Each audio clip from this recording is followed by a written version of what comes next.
Welcome to intellectuals Avenue. आज हम Philip Larkin की जिस पोइम को डिस्कस करेंगे उसका टाइटल है द नॉर्थ शिप, यानी शमाल की जानिब जाने वाला एक बहरी जहाज़। ये पोइम टोटल 6 क्वाट्रेन्स पर कंसिस्टेड है। क्वाट्रेन का मतलब है 4 लाइन्स पर कंसिस्टेड स्टेंजा, तो इस तरह से 6 क्वाट्रेन्स पर कंसिस्टेड होने की वजह से इस पोइम की टोटल लाइन्स की स्ट्रेंथ है 24। अब हम आते हैं इस पोइम के टेक्स्ट की जानिब। पाइट कहता है आई सॉ, मैंने देखे, 3 शिप्स, 3 बहरी जहाज़, गो सीलिंग बाय, जो कि तैर रहे थे, सफ़र कर रहे थे, ओवर द सी, समुंदर पर। मैंने समुंदर की सतह पर 3 बहरी जहाज़ों को सफ़र करते हुए देखा। द लिफ्टिंग सी, ऐसा समुंदर जिसकी लहरें ऊपर की जानिब उठ रही थी। एंड द विंड रोज़, और हवा बुलंद हो रही थी।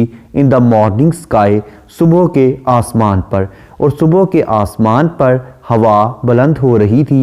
एंड वन वॉज रिग्ड, और उन जहाज़ों में से एक बहरी जहाज़ तैयार था फॉर अ लॉन्ग जर्नी, एक लंबे सफ़र के लिए। The first ship turn towards the west, एक जहाज़ मगरब की जानिब मुड़ा। ओवर द सी, समुंदर पर। द रनिंग सी, वो समुंदर जिसकी लहरों का बहाव बहुत तेज़ था। And by the wind was all possessed, और उन हवाओं ने उस बहरी जहाज़ को अपने अहाते में या अपने घेरे में ले लिया, अपने कब्ज़े में ले लिया। And carry to a rich country, और उस बहरी जहाज़ को एक अमीर मुल्क की तरफ ले गई। The second ship turn towards the east, और जो दूसरा बहरी जहाज़ था वो मशरिक़ की जानिब मुड़ा। ओवर द सी, समुंदर पर। द क्वैकिंग सी, यानी वो समुंदर जिस पर जलजले की कैफियत तारी थी, यानी उसकी लहरें इतनी तेज़ी से ऊपर नीचे हो रही थी कि जहाज़ पे बैठे हुए यूँ महसूस होता था जैसा कि जलजला आ गया हो। And the wind hunted it like a beast, और जो हवा थी उसने एक दरिंदे की तरह, एक वहशी दरिंदे की मानिंद उस जहाज़ का शिकार कर लिया। टू एंकर, और वह जहाज़ मजबूर हो गया कि लंगर अंदाज हो जाए इन कैप्टिविटी, उसके कब्ज़े में आने की वजह से। यानी उस हवा ने उस बहरी जहाज़ को इस तरह से अपने कब्ज़े में ले लिया, एक वहशी दरिंदे की मानिंद अपने कब्ज़े में ले लिया कि वो जहाज़रान अपने जहाज़ को लंगर अंदाज करने पर मजबूर हो गया। The third ship drove towards the north, और जो तीसरा बहरी जहाज़ था वो शमाल की जानिब मुड़ा। ओवर द सी, समुंदर पर। द डार्कनिंग सी, एक ऐसा समुंदर जो कि तारीकी में डूबा हुआ था। But no breath of wind came forth, लेकिन कोई भी हवा का झोंका उसकी तरफ ना आया। एंड द डेक्स शोन फ्रॉस्टिली, और सर्दी की वजह से उसके जो तख्ते थे, उस जहाज़ का जो फर्श था वो बहुत ज़्यादा चमक रहा था। The northern sky rose high and black, और जो शमाली आसमान था, शमाल की जानिब जो आसमान था वो बहुत बुलंद और स्याह रंग का दिखाई दे रहा था। ओवर द प्राउड अनफ्रूटफुल सी, एक ऐसे समुंदर पर जो कि बहुत ज़्यादा मुतकब्बिर और बेफ़ायदा हो, यानी जो समुंदर था वो बहुत ही बेफ़ायदा और मुतकब्बर किस्म का दिखाई दे रहा था, और उसके ऊपर जो आसमान था वो बहुत ही बुलंदोबाला और स्याह रंग का था। East and west the ships came back, मशरिक और मगरिब के बहरी जहाज़ वापस आ गए। हैप्पीली और अनहैप्पीली, खुशी या नाराज़गी के आलम में, यानी वो जो बहरी जहाज़ ईस्ट और वेस्ट की तरफ गए थे वो खुशी या गमी के आलम में वापस आ गए। बट द थर्ड, लेकिन जो तीसरा जहाज़ था, वेंट वाइड एंड फार, वो बहुत दूर वसतों में चला गया। इनटू एन अनफॉरगिविंग सी, एक ऐसे समुंदर की जानिब चला गया जो कि कभी भी माफ़ नहीं करता था, यानी बहुत जालिम समुंदर की तरफ चला गया।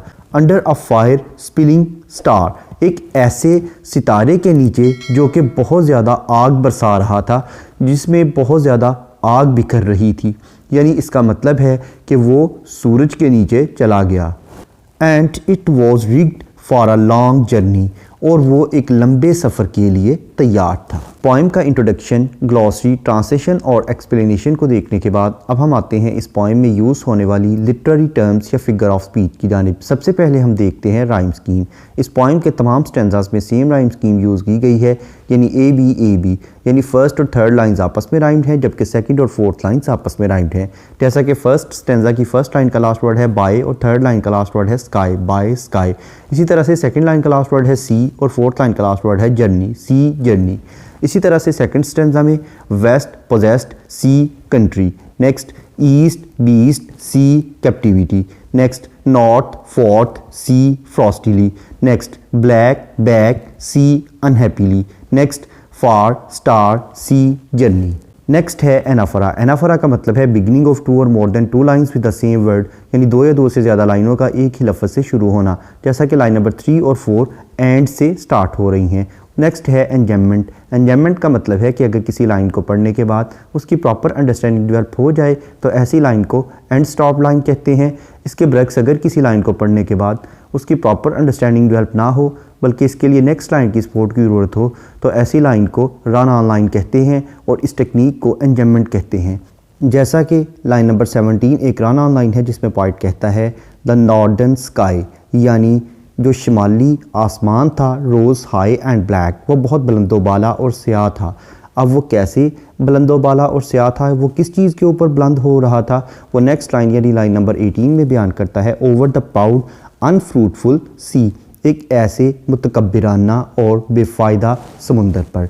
नेक्स्ट है सिमिली। सिमिली का मतलब है to compare two different things on the base of same traits, एक जैसी सिफात की बुनियाद पर दो मुख्तलिफ चीज़ों का मुवाजना करना। जैसा कि लाइन नंबर 11 और 12 को अगर हम देखें तो इसमें वो कहता है and the wind hunted it like a beast to anchor in captivity, यानी उस समुंदर को वो एक बीस्ट यानी एक दरिंदे के साथ कंपेयर कर रहा है।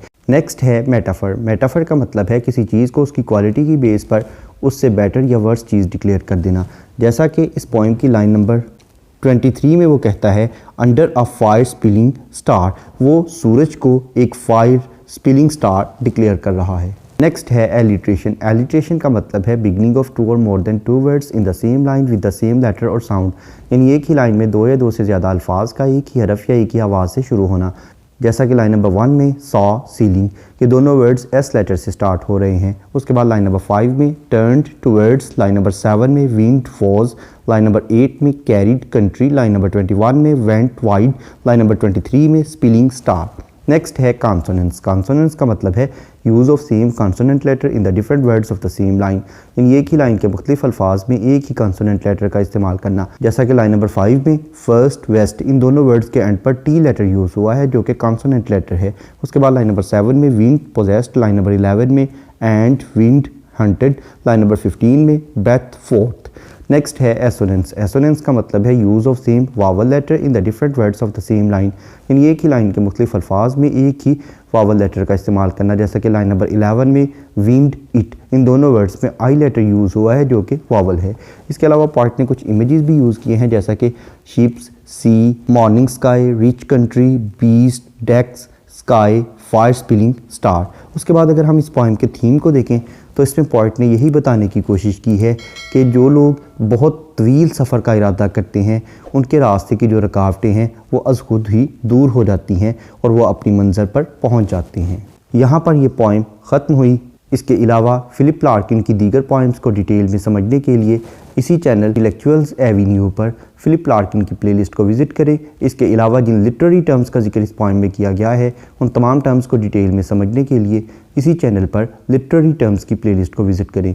इन दोनों प्लेलिस्ट्स का लिंक नीचे डिस्क्रिप्शन बॉक्स में मौजूद है। Thank you for attending this lecture.